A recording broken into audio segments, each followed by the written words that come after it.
الله الرحمن الرحيم. الحمد لله والصلاة والسلام على رسول الله وعلى آله وصحبه أجمعين. السلام عليكم ورحمة الله وبركاته. dhammaan walaalaha Soomaaliyeed ee daawanaya klibkan waa salaamaya. Salaan kadib waxaan rabaa maanta inaan la wadaago research laga soo saaray dhowr wadan oo kala duwan oo sheegaya in ay jiraan xiriir ka dhaxeeyo vitamin D deficiency-ga iyo COVID-19-ka. ma ahan xiriirkan xiriir ah waxa la yiraahdo causality ma ahan waa correlation. يعني ما ahan xiriir toosan oo la leeyahay qofkii vitamin D deficiency qabo xanuunkan ayaa ku dhacaya maaha micnaheeda, laakiin waa xiriir kale oo la leeyahay qofka haddii dadkii xanuunku ku dhacay baaritaano lagu sameeyo waxaa la arkay in ay yihiin vitamin D deficiency inuu ku badan yahay intii baaritaanka lagu sameeyay. marka daraasado kala duwan oo soo baxay ayaan qaybo kala duwan ka soo qaadanaya kadib waa idin la wadaagayaa si dadkeena Soomaaliyeed ay u noqdaan mar walbaba well informed, dad wax og oo la socda akhbaaraadka adduunka la sheegayo khaasatan kuwa caafimaadka ah, la helana xog rasmi ah oo laga soo guuriyay hay'adaha caafimaadka iyo oo muxtaramka ah oo leh maxaa la yiraahdaa credibility-ga leh ayaan ka soo qaadanaynaa akhbaarta. maxaa yeelay waxa batay waayahan akhbaaraadka aan saxda ahayn ama fake news-ka ayaa aad u badan oo qof waliba uu wuxuu doona sheegaya, laakiin waxaan rabnaa insha Allah taala waxaan sheegay inay noqdo wax reference leh oo aan ka soo guurinayno hay'adaha iyo jaamacadaha ama maxaa la yiraahdaa aqoon-yahanada cilmiga caafimaadka takhasuskooda leh. weliba waxa aan ka soo qaadaya haddii ilaah idmo joornaalada muxtaramka ah ee la yiraahdo peer reviewed ka la yiraahdo oo ay micnaha lagu kalsoon yahay waxyaabaha ay qoraan. wax kasta ay qoraan waxay u xilsaaraan guddi aqoontaas leh. guddigaas ayaa baaro kadib ay markii ay soo saxaan ayaa la soo geliyaa joornaalada lagu soo qoraa. marka waa joornaalo caafimaad ah oo hay'ado waaweyn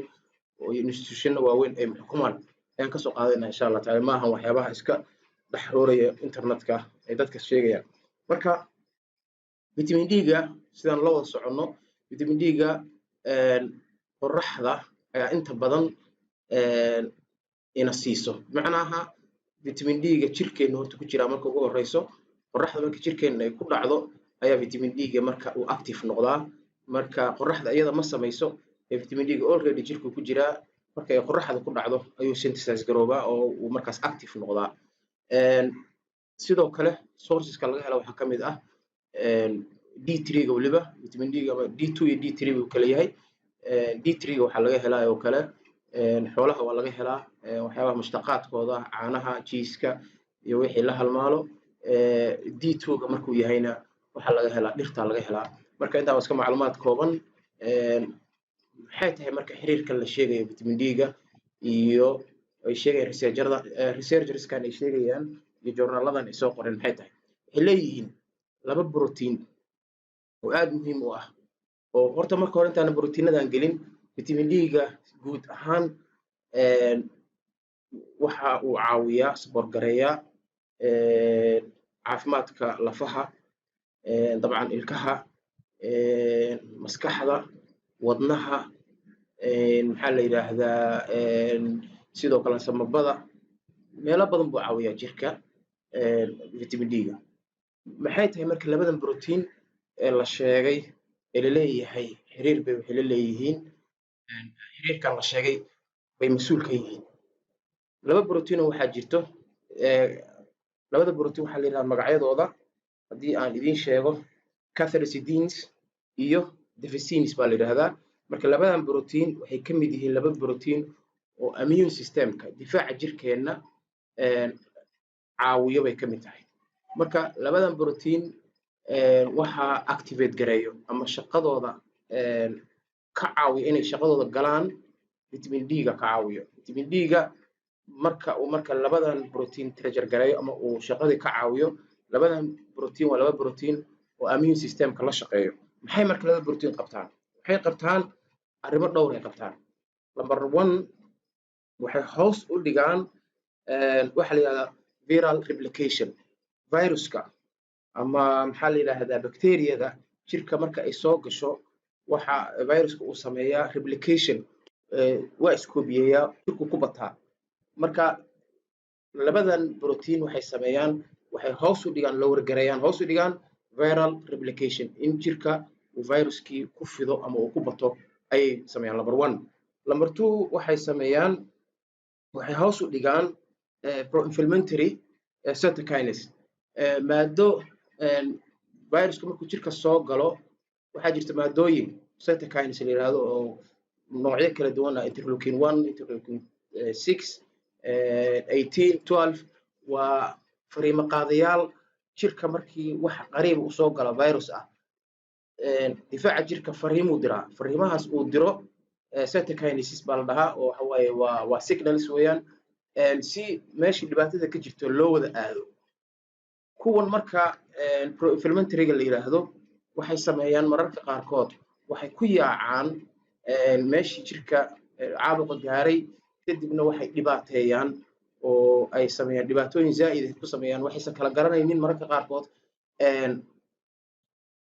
unugyadii caafimaadka qaba iyo kuwii xanuunsanaa marka labadaba way isku daraan mararka qaarkood oo way burburiyaan sida xaaladda ARDS-ka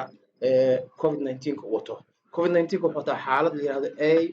ARDS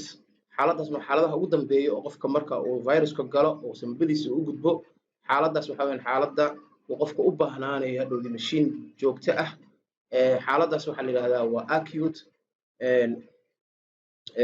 waxa la yiraahdaa ARDS waa acute respiratory distress syndrome xaaladaas waa xaalad uu sanbabkii caabuqay khaasatan alveolihiisa oo caabuqay alveolaha meesha neefta maxaa la yiraahdaa oxygen-ta iyo carbon dioxide-ka iyo maraan weeyaan waana kudlad yar oo sida canabka kale u samaysan oo neefaha ka baxaan weeyaan iyo maxaa la yiraahdaa oxygen-ka kaama ku caabuqo gidaaradiisa caabuqaan biyaha soo buuxinaya biyaha markay soo bixin xaaladan ARDS-ka imaanayso markaasna waxa imaanaya wax la yiraahdo cytokines storm oo yani caasifa yaa waxa soo deynaya jirka cytokinesidaas difaaca soo deynaya xadka ka baxsan wuxuuna wada burburinaya markaas kuwii caafimaadka qaba iyo kuwii caafimaadka qaban kadibna waxa imaanaya wax la yiraahdo septic shock oo ah in qofkii organ failure uu dhaco kadibna qofkii halkaas ku dhimanaya marka vitamin D wuxuu sameynayaa maadooyinkaas kici lahaa ayuu hoos u dhigayaa soo qodobka labaad maaha qodobka saddexaad wuxuu kala sameynaysaa waxa la yiraahdo wuxuu increase gareynayaa markii vitamin D-ga markuu normal yahay oo proteinadana ay shaqeynayaan oo iyagana fiican yihiin oo normal yihiin oo badan yihiin inta loogu talagalay yihiin waxaa kor loo qaadayaa vascular permeability yani dhumucda dhiigmareennada xididada baa fiicnaanayo maxaa markaas waxaa dhacayo xididkii si sahlan baa dhiigga ku maraya si dhiigga waxaa la socda oxygen baa la socdo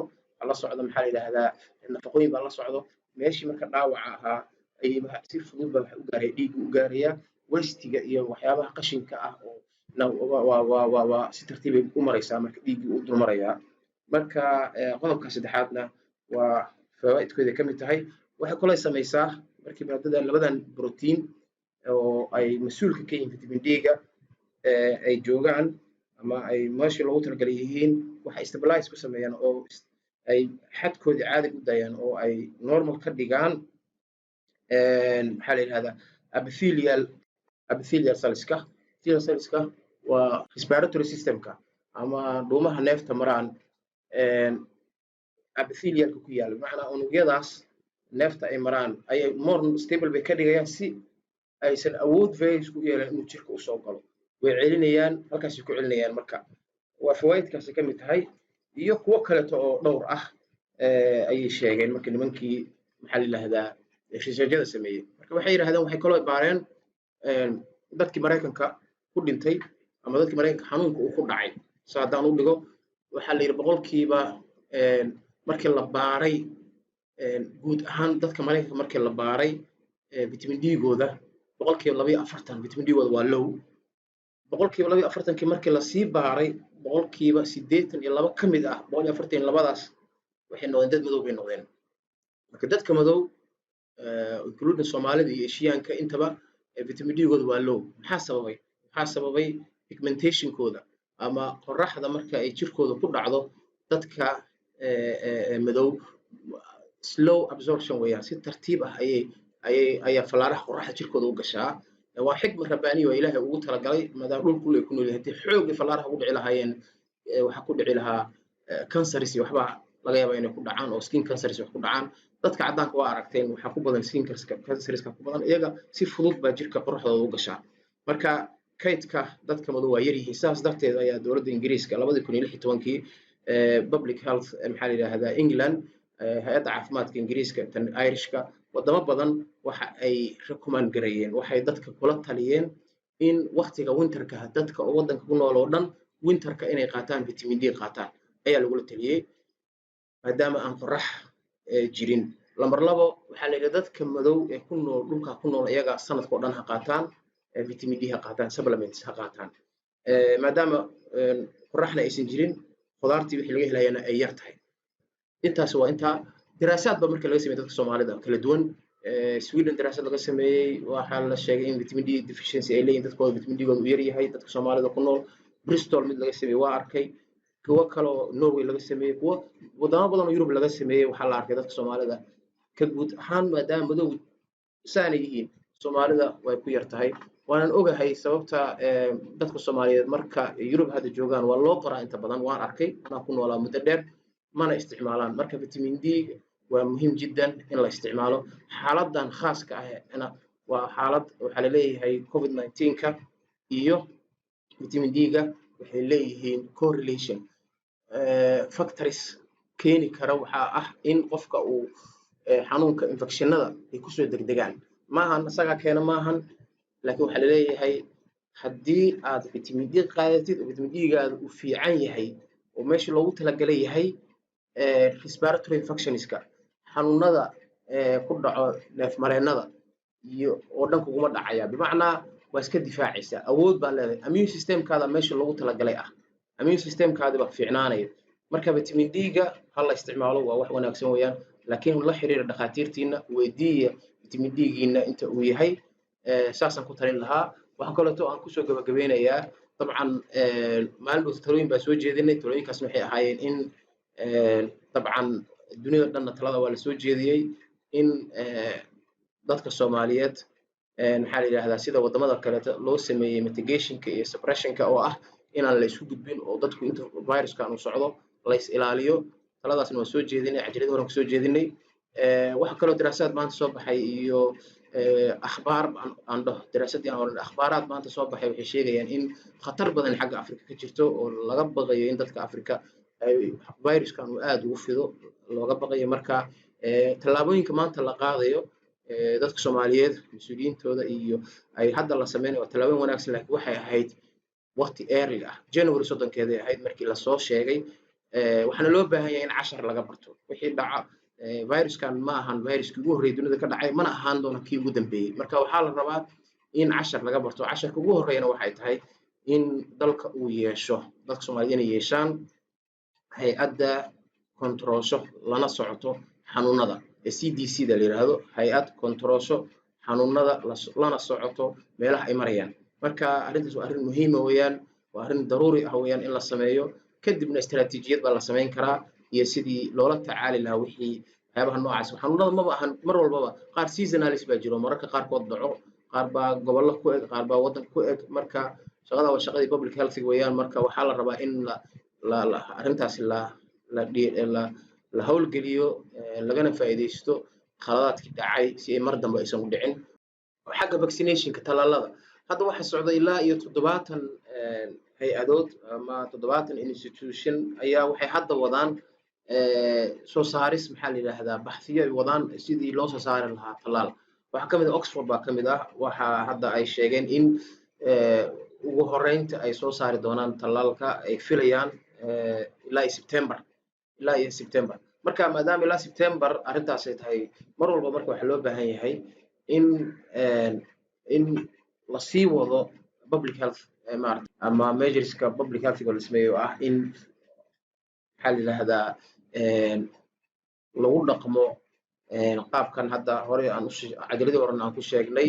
mitigationkii iyo in lagu dhaqmo loo baahan yahay waxa kaloo jirto dowladda Jarmalka waxay samaysay maadaama dadka laba qaab baa dadka loo baaraa, marna waxa laga baaraa xanuunkii, marna in qofkii xanuunkii uu ka bogsoodaa la baaraa. marka hore waa antigeniska la fiiriyaa, xanuunka ayaa la fiiriyaa antigeniskiisa, marna waxaa la fiiriyaa antibodieska la fiiriyaa oo ah qofkan in xanuunkii ka bogsooday ah, ama xanuunkii qofkan in isagoo mararka qaarkood asymptomatic buu qofka noqdaa oo ah isagoo is ogeyn ba xanuunka si khafiif ah ugu dhacaa, kadibna jirkiisa wuxuu samaystaa difaac. marka certification bay hadda sameeyeen ba oo ah dadka kasoo doogsaday ama ka recover gareeyey oo antibodieska leh waxaa la siiyaa shahaadooyin oo ay ku mari karaan meelo kasta ay ku socon karaan maadaama uu difaac haysto. marka in lagu dadaalo in la helo qalabkan wax lagu baaro waa qalab aad u yar weeyaan, hadda ma weyno, waxaa laleeyahayba antibodieska iyo antigeniska iyo lacagtooda aad uma badnaba. kitska la sameeyey, kidadka yararka la sameeyey qaaliba ma ahanba. marka in kidadka yararka ah around waxa weeye $20-30 meelahaas haddaysan kaba yaraynba ayaa lagu helayaa. marka waa markuu soo baxo, hadda wadamo badan baa soo saartay, waa limit oo wadan kastaba wuxuu rabaa in uu almost hadda 3 milyan oo qof baa laga baaray Mareykanka, wadamada iyagaa soo saartay, iyagaa dadkooda ku baarto, laakiin commercially weegan baa la filayaa inuu commercially noqdo. marka hadduu commercial noqdo in laga gaarsiiyo dad yani lasoo iibsado oo dadka lagu baaro waa loo baahan yahay insha Allah. waana mahadsantihiin. wasalaamu calaykum waraxmatullahi wabarakaatu. allahna subxaana wa tacaala ummadda ha xifdiyo.